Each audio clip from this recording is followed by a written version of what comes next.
Alright, guys, we are back. We are back for another episode of Travis Wally Motivation. Gonna throw this out here.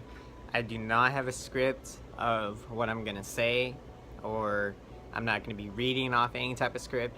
Everything that is gonna come out in this video is just things that are running off the top of my head, my mind, or if there's anything that I feel like you guys need to know, or maybe something that can help you take your life to where you want to go in life.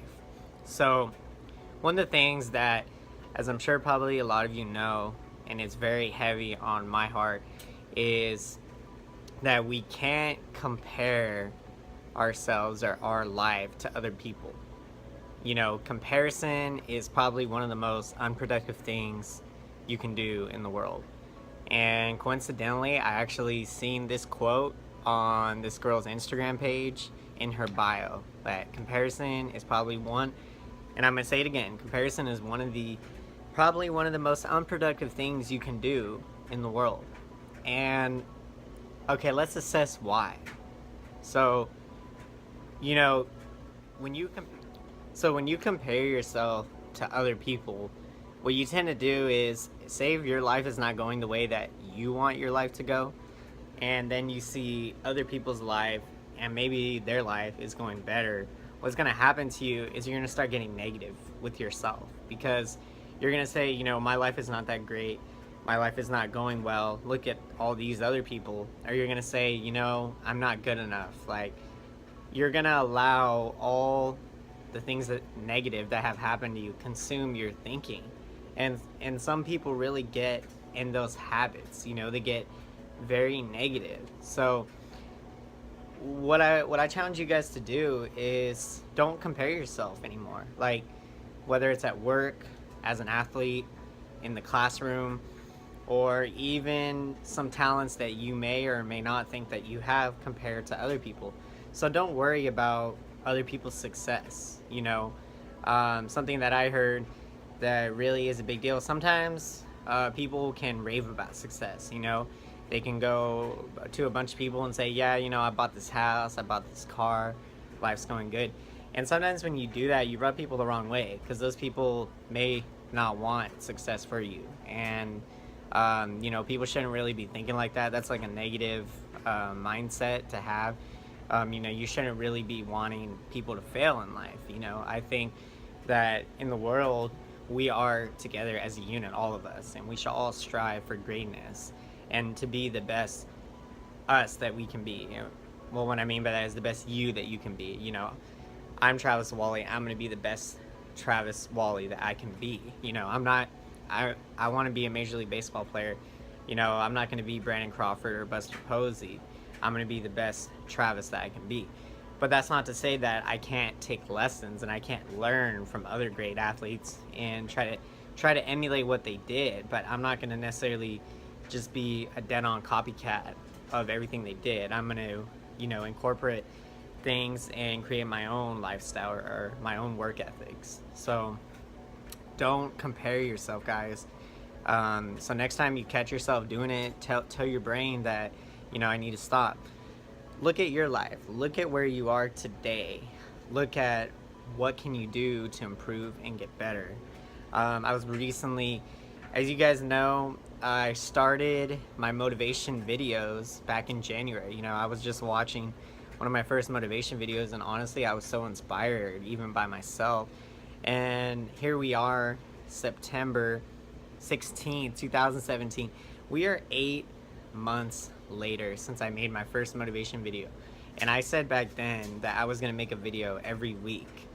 And if we're going to do the math, it's been about 8 months. If I made one video a week, that would be 4 videos a month. And that would ultimate to 32 videos. And if I was to count how many motivation videos I made about 8 or 9 or 10. So I said I was going to do something and I did not follow through. And there's a lot of things that I have said that, you know, and I'm sharing with you guys so that you can know it's okay sometimes to say you're going to do something and not follow through. And the reason why I say it's okay, because we're not perfect human beings, you know. We as much as we want to say that we're going to maximize the 24 hours in front of us, meaning that day we're going to maximize 120% everything, you know, it's important that we give it our best effort. But don't get negative or get down on yourself when you don't accomplish a goal, because at least if you're going to fail, at least fail trying rather than not trying at all. Because some people, when they say, you know, I never did something, maybe a lot of them never tried. You know, I think it's better to say that you tried and failed than to have never tried at all, because you'll never know your potential or what you can maximize.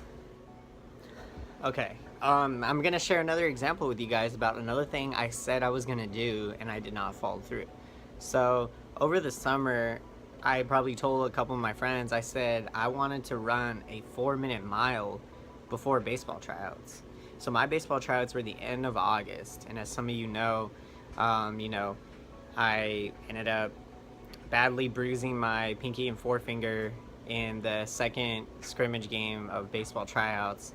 So it was very unfortunate that that happened, but going into tryouts, I had not ran the mile in 4 minutes. Not only had I not ran the mile in 4 minutes, but I wasn't even necessarily making progress. Like, I wasn't even going out and running at all. So that's another thing I said I was going to do, and the reason why when I said I was going to do it is because I was listening to an audio, and in that audio, they talked about the 4-minute mile.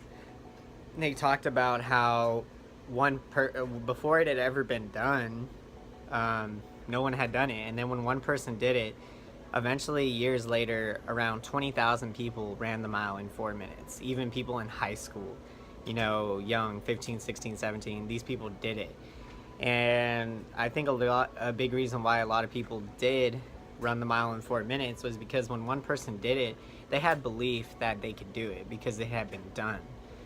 When something has never been done before, it can be a bit difficult to tell your mind that you can do it if it's never been done. But once it's been done, you know that you could do it, because you can do anything you set your mind to, and that's the absolute truth of really anything. So I think it is a big struggle, not just on me, and like I'm sharing with you guys a couple examples, that when we can be about talking, like we could be about words, but then actions don't show it. So obviously you speak life into things. When you say you're going to do something, or the way you communicate and how you talk to people, that's going to emulate where you're going to be 1, 5, 10 years from now. So really be conscious of what you're saying. You know, if you say you're going to do something, follow through. Don't just say you're going to do it and then never do it. So really, I challenge you guys to really watch yourself with that. And another thing I'm going to say is, I was watching an Eric Thomas video. As you guys know, I was inspired by E.T. to start doing motivational videos, because he just really pumped me up. He changed my life, started having me go down a different direction in life and having a vision for my future. And in his audio, he talked about a 21-day challenge. And what he said to do was, you know, for 21 days, give it 120% of everything you got with whatever it is you're doing. And, you know, if that's work, if that's school, if if you have your own business and you're an entrepreneur, you're building your own business, like I have my own business, you know, give it 120%. And it's a 21-day challenge. But before you do the challenge, set a goal, set a vision.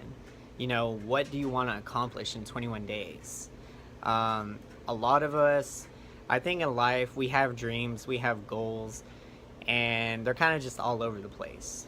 And what I mean by that is, like, you know, a lot of us probably have dreams and goals of, you know, we want to make enough money someday, we want to have a family, we want to have a nice car, we want to have a nice house, you know, we want to live a good life. But our actions, you know, our actions don't dictate us towards having that kind of life. You know, we don't prioritize what's important. We go out with friends sometimes, and yeah, we have a good time, but maybe we didn't do homework that day, or maybe we weren't studying for a test or something. And you know, you gotta have your priorities in line. But for 21 days, set a vision, a goal of where you want to be. And when you start setting goals, it really helps you stay on track, because you have to process in your mind okay, what is a realistic goal that I can set? Whatever it is you do, like anything in life, it takes 5 years to get good at something. A lot of the greatest athletes, they put in hours and hours working on their craft. They didn't just pick up a baseball or a football, throw it, and there you go. It came natural to them. They had to work at it. So you'd be surprised, I think, that if in 21 days you gave everything 120%. Big shout out to at Clan of the Clouds. He's a really good music producer. If you guys are interested in getting any beats, hit me up and let me know.